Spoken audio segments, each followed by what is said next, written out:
മലപ്പുറം കാളിക്കാവിൽ കടുവയ്ക്കായി ഇന്ന് ഡ്രോൺ ഉപയോഗിച്ച് തെരച്ചിൽ നടത്തും. പ്രദേശത്ത് 3 കോടികളും ക്യാമറകളും സ്ഥാപിച്ചു. 50 അംഗ RRT സംഘത്തിന്റെ നേതൃത്വത്തിലാണ് ദൗത്യം. വിവരങ്ങളുമായി ശാന്തകുമാർ വെള്ളാലത്ത് നമ്മോടൊപ്പം ചേരുന്നുണ്ട്. ശാന്തകുമാർ, ഇന്നലെയാണ് കാളിക്കാവിൽ കടുവയുടെ ആക്രമണത്തിൽ ഒരു ടാപ്പിംഗ് തൊഴിലാളി മരണപ്പെട്ടത്. ഇന്ന് എപ്പോഴാണ് തെരച്ചിൽ ആരംഭിക്കുക? പ്രതിഷേധങ്ങളുണ്ടോ അവിടെ? അഞ്ജലി, ഇന്ന് രാവിലെ 7 മണിയോടുകൂടി തന്നെ ഈ തെരച്ചിൽ ആരംഭിക്കും. വനംവകുപ്പിന്റെ നേതൃത്വത്തിൽ അതിൽ RRT സംഘം ഉൾപ്പെടുന്ന വലിയൊരു സംഘം തന്നെ ഇപ്പോൾ വനം കേന്ദ്രീകരിച്ച് എത്തിക്കഴിഞ്ഞിട്ടുണ്ട്.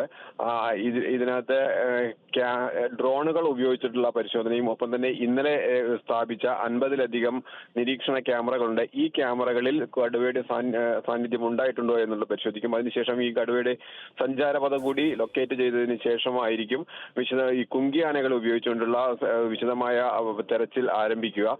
ഏറ്റവും പ്രധാനപ്പെട്ടത് ഈ കടുവയുടെ സാന്നിധ്യം കണ്ടെത്തുക എന്നുള്ളതാണ്. അതിന് കടുവയുടെ ഒരു സഞ്ചാരപാത ഇന്നലെ ഒരു റൂട്ട് മാപ്പ് ഇന്നലെ തന്നെ വനംവകുപ്പ് തയ്യാറാക്കിയിരുന്നു. അതിനനുസരിച്ചാണ് ഇന്നലെ ക്യാമറകളും സ്ഥാപിച്ചിട്ടുള്ളത്.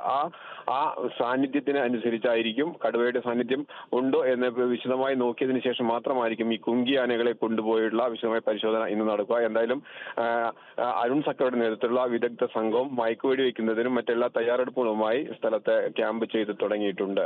അഞ്ജലി.